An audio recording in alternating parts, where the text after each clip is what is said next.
Good evening students, मैं विकास परमार एक बार फिर आप लोगों का स्वागत करता हूं। आज इस एनिमल का आखिरी पार्ट है। इसमें आज हम फिनिश कर देंगे। वीडियो पूरा जरूर देखें, क्योंकि एक नंबर भी अगर आपके एग्जाम के अंदर कम होता है तो आप कम से कम 10 से 20 हजार बच्चों से पीछे चले जाओगे। इसलिए एक एक नंबर को चुगना पड़ता है। तो पूरा वीडियो अच्छे से देखना। आर्थ्रोपोडा के बारे में बात कर रहे हैं। आर्थ्रोपोडा जो होता है जंतु जगत का सबसे बड़ा संघ होता है, सबसे बड़ा फाइलम होता है। ठीक है। लगभग हमारी अर्थ के 2/3 भाग के ऊपर, लगभग 80% भाग के ऊपर आप लोगों को आर्थ्रोपोडा ही देखने को मिलेगा। ठीक है। जंतु जगत का सबसे बड़ा संघ होता है। इसके जो पैर होते हैं वो संधि जो होते हैं, पैर वो जुड़े हुए होते हैं, मतलब इस तरीके से पैर जुड़े हुए होते हैं एक दूसरे के साथ। ठीक है। उसके बाद इसका जो कंकाल तंत्र होता है, जिसको अपन इकोस्केलेटन सिस्टम कहते हैं, बाहरी वाला जो पार्ट होता है वो काइटिन का बना होता है। कई बार आप लोगों को मैंने बताया था ना कि जो इंसेक्ट्स वगैरह होती है उनकी कोशिका भित्ति किसकी बनी होती है, सेल वॉल जो होती है वो काइटिन की बनी होती है। पेड़ पौधों की सेल वॉल सेल्यूलोज की बनी होती है, तो कीटों की काइटिन की बनी होती है। तो इनका जो बाहरी शरीर है वो काइटिन का बना है। इसके शरीर का विभाजन सिर, वक्ष और उदर, हेड, थ्रोट और एबोडमन में डिवाइड होता है। इनके अंदर श्वसन जो होता है, रेसिप्रेशन जो होता है वो अलग अलग तरीके से होता है। किसी में जो जल में रहते हैं आर्थ्रोपोडा वो तो गिल्स के द्वारा करते हैं, जो सथल पर रहते हैं वो ट्रैकिया के द्वारा करते हैं। तो कीट्स जो होते हैं वो श्वास नली के द्वारा करते हैं, उसके अंदर वातक तंत्र होते हैं। ये इंपॉर्टेंट पॉइंट है, वातक तंत्र। तो जितने भी कीट होते हैं उसके अंदर जो श्वसन होता है वो वातक तंत्र से भी कह सकता है आपको, और श्वास प्रणाली से भी कह सकता है, ट्रैकिया जिसको आप बोलते हैं। उसके बाद जो केकड़ा वगैरह होता है, जो झींगा वगैरह होता है, उसके अंदर गिल्स द्वारा होता है, क्योंकि ये पानी में रहता है। और जो मकड़ी और बिच्छू होता है वो बुक लंग्स के द्वारा करते हैं, मकड़ी और बिच्छू। क्योंकि मकड़ी और बिच्छू जो होता है वो कीट वर्ग के अंतर्गत नहीं आता। इस पॉइंट को आप लोगों को आगे अच्छे से समझने को मिलेगा। ठीक है। मतलब कीट जो होते हैं उनकी पहचान होती है, उसके अंदर नंबर ऑफ लेग 6 पाएगी, वो तो इंसेक्ट्स होते हैं। और जिसके अंदर नंबर ऑफ लेग्स जो होती है वो 8 पाती है, तो उसको आर्किनीडिया कहते हैं। उसी में मकड़ी बिच्छू वगैरह आते हैं। ठीक है। उसके बाद अगले पॉइंट के ऊपर बढ़ता हूं मैं। उत्सर्जन जो होता है इनका, ये जो पॉइंट है ना इसको बहुत ज्यादा जरूरी है, ये याद करना आपको। बुक लंग्स के द्वारा मकड़ी और बिच्छू उत्सर्जन है वो मेलपगी नलिकाओं के द्वारा और ग्रीन ग्रंथियों के द्वारा होता है। ठीक है। अपने पास एनस के द्वारा जो होता है वो उत्सर्जन होता है। इन पे ये मेलपगी नलिकाएं होती है और ग्रीन्स ग्लैंड्स होती है। आर्थ्रोपोडा का वर्गीकरण अगर मैं कहूं तो ये मैंने आपको बताया था, ये पैर के आधार पर करते हैं। अगर नंबर ऑफ लेग 6 है और पेयर में अगर मैं 3 जोड़ी कहता हूं तो उसको कीट वर्ग कहते हैं, उसको इंसेक्ट्स कहते हैं। विशेषता है ये आर्थ्रोपोडा का सबसे बड़ा वर्ग होता है। कीट वर्ग जो होता है वो आर्थ्रोपोडा में सबसे बड़ा वर्ग होता है। उदाहरण की बात करता हूं तो इसमें एक तिलचट्टा आएगा, कॉकरोच, एक घरेलू मक्खी आएगी, एक मच्छर आएगा, एक खटमल आएगा, जुगनू, चिट्टी और दीमक, तितली। पेपर में ऐसे क्वेश्चन पूछ लेगा, निम्नलिखित में से कौन सा कीट नहीं है? तो याद रखना ये जो बताया ना इससे बाहर पूछेगा भी नहीं। ये सारे के सारे कीट है। तिलचट्टा भी कीट है, घरेलू मक्खी भी कीट है, और मच्छर भी कीट है, खटमल भी कीट है, जुगनू भी कीट है, चींटी भी, दीमक भी। और अगर मैं आप लोगों से तिलचट्टे के बारे में कहूँ ना, ये जो आजकल कॉकरोच जनता पार्टी वाले हैं इनको तिलचट्टा ही कहते हैं। तिलचट्टा कहते हैं कॉकरोच को हिंदी के अंदर। ठीक है। और कॉकरोच के अंदर लाल खून नहीं होता, इनके अंदर व्हाइट ब्लड होता है। याद रखना ये पॉइंट। कॉकरोच के अंदर क्या होता है? व्हाइट ब्लड होता है कॉकरोच के अंदर। ठीक है। उसके बाद आगे बढ़ते हैं हम। आगे जब पढ़ेंगे तो उसके बाद जो कीट नहीं होता उसको कहते हैं क्लास आर्किनीडिया। एर्किनीडिया कहते हैं। मतलब इसके अंदर नंबर ऑफ लेग्स कितनी पाएगी? आपको 8 पैर पाएंगे। और कीट में नंबर ऑफ लेग्स 6 मिलेंगी। इसका मतलब इसमें 4 पेयर्स में मिलेंगी, इसमें 3 पेयर्स में मिलेंगे। इसका एग्जाम्पल की बात करता हूं तो एक तो मकड़ी आएगा, मकड़ी को स्पाइडर कहते हैं। ठीक है। बिच्छू, स्कॉर्पियो, पिस्सू, पिस्सू और टीक, पिस्सू को मिट कहते हैं और टीक को टीक कहते हैं। ये जो आएंगे ना, देखो पेपर में आप लोगों को क्या दे देगा, पेपर में दे देगा निम्नलिखित में से कौन सा इंसेक्ट्स है। तो ऊपर एक एक आपको दे देगा मक्खी, एक मकड़ी, एक आपको तितली दे देगा, एक आपको तिलचट्टा दे देगा, एक घरेलू मक्खी दे देगा, और एक इनमें से बिच्छू दे देगा या मकड़ी दे देगा। तो आप लोग आंसर लगा दोगे मकड़ी को। मकड़ी इंसेक्ट्स नहीं है, मकड़ी कीट वर्ग नहीं है, क्योंकि इसके अंदर नंबर ऑफ लेग्स 8 होती है और मकड़ियों के अंदर नंबर ऑफ लेग 6 होती है। और तीसरा होता है क्रस्टेशिया वर्ग, क्लास क्रस्टेरिया। इसका मतलब ये भी कीट नहीं है, याद रखना। मतलब इसमें से भी दे देना, ये भी कीट नहीं है, याद रखना आप लोग। इसके अंदर 6 से ज्यादा पैर होते हैं। ठीक है। क्रस्टेशिया वर्ग के अंदर। और इसके एग्जाम्पल की बात करता हूं तो इसमें एक तो होता झींगा, एक क्रे फिश, जो देखो आप लोगों ने सुना था ना, फिश करेफिश वो इसके अंतर्गत आती है, केकड़ा क्रैब, ठीक है। इसके आवास मतलब ये जल में रहने वाले होते हैं, क्रस्टेशियस वर्ग जो होता है वो जल में होते हैं, तो इसका मतलब इनके अंदर जो रेस्पिरेशन होता है वो गिल्स द्वारा होता है, याद रखना। इनका रंग रक्त नीला होता है, इनका जो रक्त है वो तो नीला होता है, और कॉकरोच का रक्त सफेद होता है। ये पॉइंट आप लोगों को याद रखने हैं। और इनका रंग नीला किसके कारण होता है? इमोसाइनिन के कारण होता है, इनका रक्त नीला बोले तो ब्लू, ठीक है। इसका एग्जाम्पल याद रखना, झींगा किसके अंतर्गत आएगा? क्रिस्टेशियस वर्ग के अंतर्गत आएगा झींगा, और करेफिश भी आएगी और केकड़ा भी इसी में आएगा। उसके बाद एक है मारियू मारियूपोडा वर्ग, ठीक है। इसमें 10 से ज्यादा पैर होते हैं, ठीक है। इसमें 6 से ज्यादा, उसमें मैंने क्या बताया था आप लोगों को पहले वाले में, मकड़ी के अंदर कितने होते हैं? 6 जोड़ी, मतलब 6 टोटल पैर होते हैं, 3 जोड़ी होते हैं। और आर्किनीडिया में 8 पैर होते हैं, 4 जोड़ी होते हैं। इसमें 6 से ज्यादा पैर पाएंगे आपको, ठीक है। और इसके अंदर 10 से ज्यादा पैर पाएंगे। इसकी उदाहरण की शतपाद, कनखजूरा, ठीक है, सहस्त्रपाद। देखो ये क्वेश्चन आता है, एक क्वेश्चन में दे देगा निम्नलिखित में से कौन सा एक के कीट है, तो उसमें सहस्त्रपाद दे देता है, शतपाद दे देता है, कान खजूरा दे देगा, तो ये कीट नहीं है, याद रखना ये बात। उसके बाद कनेक्टिंग लिंक्स, मतलब इनके बीच संयोजक कड़ी, जैसे मैंने आर्कियोपेट्रिक बताया था आपको, वो बताया था रेप्टाइल्स के बीच में और बर्ड्स के बीच में कड़ी का काम। उसी प्रकार इंपोर्टेंट कड़ियों के बारे में बात करते हैं यहाँ पे। तो सबसे पहले कनेक्टिंग लिंक्स की में बात करते हैं, तो सबसे पहले आपको मिलेगा एनिलिडा और आर्थ्रोपोडा। एनिलिडा और आर्थ्रोपोडा के बीच में लिंकेज का काम करता है पेरिपेट्स।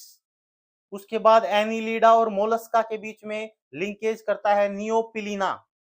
उसके बाद रेप्टाइल्स और जो मैमल्स होता है उसके बीच में एकिडना, पेलिटिप्स, जो मैंने बताया था ना अंडे देने वाले मैमल्स होते हैं, ये इन दोनों के बीच में क्या है? लिंकेज का काम है। कशेरुकी और अकशेरुकी के बीच में प्रोटोकार्डेटा, ये, ठीक है। इसका मतलब इसके अंदर ये पहले ये भी था और अब ये हो गया। उसके बाद एम्फीबियन और सरीसृप के बीच में है स्पेंडोन, ये इसकी बस लिंकेज का काम करता है, ठीक है। उसके बाद अगला फाइलम है इकाइनोडर्मेटा। इकाइनोडर्मेटा की विशेषता, सभी समुद्री जीव होते हैं, त्वचा पर कांटे पाए जाएंगे। इसका एग्जाम्पल होता है स्टारफिश। अब आगे ना स्टारफिश इकाइनोडर्मेटा में है। एक समुद्री आर्चिन, एक समुद्री खीरा, देखो मैंने बताया था आप लोगों को, करो याद। समुद्री खीरा इकाइनोडर्मेटा और ब्रिटल स्टार, मतलब ठीक है, और स्टारफिश भी इकाइनोडर्मेटा के अंतर्गत आती है। उसके बाद आ जाओ भैया, अगला है एनिलिडा। एनिलिडा वर्ग के बारे में बात करते हैं। एनिलिडा के बारे में, शरीर की बनावट, मतलब इसका जो शरीर होता है एनिलिडा का, वो खंडों में टूटा हुआ होता है, खंडों में डिवाइड होता है, इस तरीके से अलग अलग पार्टों में। मान लो पूरा पार्ट हो गया, एक बीच में से खंड बन गया, एक इस तरीके से खंडों में डिवाइड होता है एनिलिडा को, ठीक है। एनिलिडा के बारे में और बात क्या करते हैं आप? दूसरी बात, शरीर की बनावट हो गई, सिगमेंटेशन में बटा हुआ है। सिमेट्री जो होती है इसकी, वो बाइलिटरल सिमेट्री होती है। बाइलिटरल का मतलब होता है कहीं से भी काट दो, दो बराबर बराबर भागों में कट जाएगी ये। मतलब अगर मैं आप लोगों से कहता हूँ, जिस तरह मान लो एक पूरा पूरा इंसान आदमी है, उसको अगर बीच में से काट दो तो एक कान इस साइड में, एक कान इस साइड में, एक हाथ इस साइड में, एक हाथ इस साइड में, तो ये दो बराबर भागों में बट गया, इसको कहते हैं बाइलिटरल सिमेट्री। उसके बाद आहार नाल की बात करते हैं, तो इनकी एलिमेंट्री कैनाल जो होती है पूर्ण विकसित होती है। आपकी भी तो एलिमेंट्री कैनाल पूरी पूर्ण विकसित होती है, और आपकी एलिमेंट्री कैनाल बक्कल कैविटी से स्टार्ट होती है और एनस तक जाती है, ठीक है। उसके बाद अगर मैं आप लोगों से कहता हूं अगला पॉइंट, इसके अंदर जो जनन होता है ना, वो लैंगिक जनन होता है। आप लोगों के अंदर भी लैंगिक जनन होता है, इनमें भी लैंगिक जनन होता है। मतलब इसमें स्पर्म भी पार्टिसिपेट करता है और ओवम भी पार्टिसिपेट करता है। मेल गैमेटी भी और फीमेल गैमेटी भी पार्टिसिपेट करती है। आवास की अगर मैं बात करता हूं तो जलीय हो सकते हैं, जल में पा सकते हैं, सथल पे पा सकते हैं, स्वतंत्र जीवी कुछ भी हो सकते हैं। एग्जाम्पल की बात करता हूं, that's very very important example, Pheretima posthuma, कैचुए का दूसरा नाम होता है ये, अर्थवॉर्म का। कैचुआ क्या होता है? जो अपना धरती को नहीं होती खेत, उसकी प्रोडक्शन क्षमता को बढ़ा देता है। इसको प्रकृति का हलवा कहते हैं। क्या कहते हैं इसको? प्रकृति का हलवा कहते हैं, ठीक है। इसको किसानों का मित्र भी कहते हैं, इसको किसानों का मित्र भी कहते हैं, इसको पृथ्वी की आंत भी कहते हैं, इसको प्रकृति का हलवा भी कहते हैं, इसको मृदा उर्वरता का बैरोमीटर भी कहते हैं। और याद रखना, इसका जो कलर होता है ना, वो पोरपाइरीन के कारण होता है। ये इंपॉर्टेंट पॉइंट है। इसका कलर जो बनता है वो पोरपाइरीन के कारण इसका रंग भूरा होता है कैचुए का, ठीक है। उसके बाद अगले बात की बात करता हूँ, उपनाम बता दिया इसने, फार्मर्स फ्रेंड्स कहते हैं इसको। एक सोयल फर्टिलिटी का बैरोमीटर रंग भूरा होता है, त्वचा स्किन द्वारा होता है। इनमें शोषण किसके द्वारा होगा? स्किन द्वारा। ठीक है, उसके बाद अगला है लीच। लीच को बोलते हैं जोक। पहली बात तो जोक जो खून पीने वाले जितने भी जीव जंतु होते हैं ना, उसको सैंग्विन वायरस कहते हैं, रक्त पिपासु कहते हैं। ठीक है, जैसे मच्छर जो होता है, मादा एनाफ्लीज मैंने बताया था, वो भी रक्त पीती है। ठीक है, और ये एडिस मच्छर होता है, वो भी रक्त पीता है, तो वो सैंग्विन वायरस के अंतर्गत आते हैं। तो जोक को जोक का जो है जोक, ये आपके शरीर के अंदर इरुडीन छोड़ती है, याद रखना। इरुडीन जो होता है वो एक प्रकार का एंटीकोगुलेंट होता है। जब मतलब जो ब्लड क्लॉट को रोकता है उसको एंटीकोगुलेंट कहते हैं। जैसे अगर मैं आपको कहूं विटामिन के एंटीकोगुलेंट है, कैल्शियम एंटीकोगुलेंट है, फाइब्रिनोजेन प्रोथ्रोम्बिन प्रोटीन जो होते हैं वो भी एंटीकोगुलेंट होते हैं। उसी प्रकार इरुडीन भी एक प्रकार का एंटीकोगुलेंट होता है। उसके बाद अगली एग्जाम्पल की बात करता हूं तो नेरिस होता है। नेरिस, नेरिस को समुद्री पोलीकीट कहते हैं, याद रखना। समुद्र तट जितने होते हैं ना, उसमें जो नीचे चट्टाने होती है बिल्कुल, वहां पे पाया जाता है नेरिस, समुद्री पोलीकीट कहते हैं इसको। इसे सिप्पीकर्मी व चिरकर्मी भी कहते हैं, ये इंपॉर्टेंट पॉइंट है। नेरिस को ही क्या कहते हैं? सिप्पीकर्मी बोले तो कॉमवॉर्म, कामवॉर्म, और चिरकर्मी बोलो तो रैगवॉर्म। ये चिरकर्मी के कारण बीमारी हो जाती है कई बार, वॉर्म वगैरह के कारण। ठीक है, उसके बाद एनिलिडा व मोलस्का के बीच लिंकेज का काम कौन करता है? आपका नियोप्लीना, इंपॉर्टेंट पॉइंट है ये। उसके बाद मोलस्का, मोलस्का के बारे में बात करता तो इनकी बॉडी जो होती है वो बिल्कुल सॉफ्ट बॉडी होती है, हाथ लगाओगे तो मुलायम मुलायम लगेगा आपको। लेकिन इनका जो शरीर है उसके ऊपर वो कैल्शियम कार्बोनेट जो होता है वो उत्सर्जित करते हैं, ये कैल्शियम कार्बोनेट निकालते हैं शरीर से। ठीक है, और कैल्शियम कार्बोनेट का फार्मूला होता है CaCO3। उसके बाद शरीर कोमल, श्वसन जो होता है वो गिल्स द्वारा होता है। ठीक है, उत्सर्जन किडनी द्वारा होता है, मतलब बाहर एक प्रकार से अपशिष्ट पदार्थों को बाहर निकालने का काम किडनी का है। पर पोषण मतलब इसके अंदर भोजन जो होता है वो परपोषी होते हैं, हेट्रोट्रोपिक होते हैं। सिमेट्री, द्विपक्षीय सिमेट्री मतलब शरीर कहीं से भी कट जाए दोनों साइडों में बराबर बराबर दिखाई देगा। उदाहरण की बात करता हूं तो इसमें एक होता है घोंगा, घोंगे को कहते हैं स्नेल, लैंड स्नेल, मतलब ये आप लोगों को उस पे पाएगा सतल के ऊपर। ठीक है, स्नेल जो होते हैं वो दो प्रकार के होते हैं, पानी में भी पाए जाते हैं और लैंड पे भी पाए जाते हैं स्नेल। ठीक है, यहां तक की बात मेरे ख्याल से आप लोगों को समझ में आ गई हो गई। उसके बाद ऑक्टोपस, ऑक्टोपस को अपन क्या कहते हैं? डेविल फिश कहते हैं। ऑक्टोपस को क्या कहते हैं? Devil fish. इसकी याद रखना, ऑक्टोपस के बारे में क्वेश्चन पूछेगा। इसमें भुजाओं की संख्या कितनी होती है? भुजाओं की संख्या इसके अंदर 8 होती है। कितनी होती है बच्चों? 8 होती है। डेविल फिश कहते हैं इसको, समुद्र में पाया जाता है इसको। डेविल फिश मछली नहीं है, याद रखना ये पॉइंट आप लोग। ठीक है, उसके बाद दूसरे पॉइंट के बारे में बात करता हूँ, सीप। सीप जो आप लोगों ने देखा होगा ना, समुद्र के अंदर भी पाती है। उसके बाद है सीपिया, सीपिया का दूसरा नाम कटल फिश होता है। एप्पल सनेल, एप्पल सनेल जो शंख होता है आप लोगों ने सुना होगा।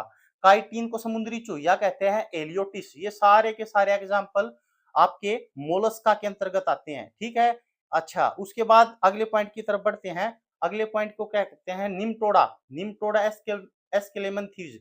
इनको गोल कर्मी कहते हैं, मतलब कहीं से भी काट दोगे तो शरीर दोनों साइडों में गोल गोल मिलेगा आप लोगों को। ठीक है, उसके बाद सामान्य नाम इनका गोलकर्मी बोले तो राउंड वोम होता है। सिमेट्री वही बाइलिटरल सिमेट्री, कहीं से भी काट दो दोनों साइडों में बराबर बराबर दिखाई देगा। लैंगिकता, एक लैंगी होते हैं, यूनिसेक्सुअल होते हैं, मतलब जैसे आप लोग होते हो उसमें मेल गैमेटी अलग में पाएगा, फीमेल गैमेटी अलग पाएगा। एक लिंगी का मतलब मेल और फीमेल एक ही इंसान के अंदर मिले। जनन, लैंगिक जनन होता है, सेक्सुअल रिप्रोडक्शन आप लोगों की तरह होता है। ठीक है, यहां तक की कोई दिक्कत हो तो किसी प्रकार की बताइएगा। ये किसके बारे में बात कर रहे हैं हम? ये बात कर रहे हैं हम एक प्रकार से, हाँ इसके बारे में, निम्टोडा के बारे में बात कर रहे हैं। ठीक है, एक लिंगी है, लिंग अलग अलग अंग में होगा, मैं ये गलत बता गया, ये सोच रहा था मैं। लिंगी, एक लिंगी का मतलब होता है लिंग अलग अलग पार्ट में पाएगा, मेल का अलग पाएगा, फीमेल का अलग पाएगा, तभी तो ये लैंगिक जनन करेंगे। ठीक है, उदाहरण एस्केरियस, इसका एक उदाहरण क्या है? एस्केरियस। एस्केरियस जो होता है ना वो एक मतलब गोल कृमि होता है, निम्टोडा होता है, और ये जो होता है मनुष्य की छोटी आंत में पाया जाता है। ठीक है, और मनुष्य की छोटी आंत के अंदर बीमारी भी क्रिएट करता है एस्केरियस। उसके बाद फाइलेरिया कृमि, इसको वुचेरिया कहते हैं, इसके कारण आप लोगों को एक बीमारी हो जाती है फाइलेरिया कृमि, वुचेरिया के कारण। उस बीमारी का नाम होता है फाइलेरिया रोग, हाथी पाँव रोग जिसको आप कहते हैं। ठीक है, और ये किसके कारण होगा? एक आपको एक मच्छर काटेगा जिसका नाम होता है क्यूलेक्स पाइपियंस, क्यूलेक्स पाइपियंस, ये मच्छर काटेगा, उसके कारण आप लोगों को फाइलेरिया होगा। उसके बाद एक होता है गिन कृमि, उसके बाद एक पिनकर्मी, पिनकर्मी ये सब कुछ किसके अंतर्गत आएगा, निम्टोडा के अंतर्गत। उसके बाद आ गया प्लेंटी एलिमेंथी जिसको अपन चपटे कर्मी कहते हैं। क्या कहते हैं इनको आप, चपटे कर्मी कहते हैं। चपटे कर्मी का मतलब इतना शरीर चिपटा हुआ इनका कि आप पीठ और पेट वाला जो पार्ट है उसको अलग नहीं कर सकते, ठीक है। उसके बाद दूसरी बात है इनमें से सामान्य फ्लैटवॉर्म हो गया। लैंगिकता, ये उभयलिंगी होते हैं, मतलब इसके अंदर उभयलिंगी का मतलब अब क्या हो गया कि एक में ही पाएगा, मेल और फीमेल पार्ट एक ही व्यक्ति के अंदर एक ही चीज के अंदर पाएगा, ठीक है। और इसके अंदर जो जनन होता है वो एक प्रकार से मतलब आप लोगों का लैंगिक और अलैंगिक दोनों प्रकार से हो सकता है। प्लेंटी एलिमेंथीज क्या एग्जांपल की बात करता हूं तो फेसियोला होता है सबसे पहले। फेसियोला को अपा लीवर फ्लूक कहते हैं। ये आपकी लीवर को डैमेज कर सकता है, लीवर को नुकसान पहुंचाता है ये वाला। उसके बाद प्लेनेरिया, प्लेनेरिया ये ताजे जल में पाएगा, ये फ्री लिविंग रहता प्लेनेरिया।